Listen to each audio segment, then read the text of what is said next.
Ouais, effectivement. En fait, je connais très bien Paris, mais c'est une zone où je vais régulièrement, une fois par mois à peu près, parce que je travaille dans le domaine de la sécurité, et il m'arrive d'aller visiter certains points d'administration de l'intérieur, du ministère de l'Intérieur. Et Mhm. du coup, quand je vais, par exemple, au commissariat du 18e, alors soit j'arrive par le nord, soit j'arrive par le sud-est, là, ou l'est carrément. Il y a plusieurs routes possibles, mais c'est incroyable. Je me prépare.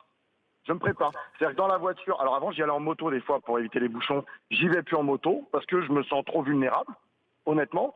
Et quand les journalistes du Parisien font un reportage en disant les femmes qui passent en jupe, ceci, cela, mais les femmes qui passent en jupe, c'est pas du courage. Elles sont un peu, C'est de l'héroïsme.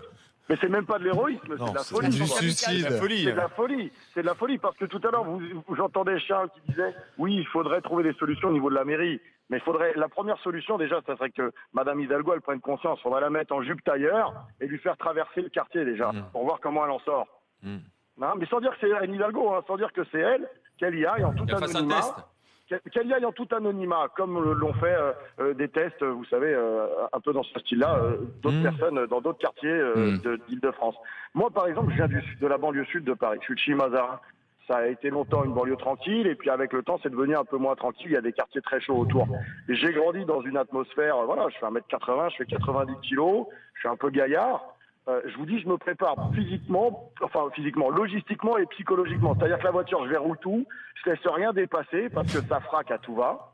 Les gars, ils sont sur un territoire. Donc, quand on dit, c'est devenu une zone de non-droit Mais c'est pire que ça, et d'inégalité c'est plus la République. homme-femme, quoi. C'est d'accord. Ok. C'est plus la République. D'accord. Mais est-ce qu'il y a des Sincèrement. policiers? Alors, parce que Charles disait, il Les faut policiers, qu'est-ce qu'ils vont faire, les interviennent. policiers? Vous mettez une patrouille de police. Avec un peu de chance, ça va être 2 novices qui sont sortis d'école l'année dernière, avec un gardien de la paix brigadier ou un brigadier chef qui va être chef de bord.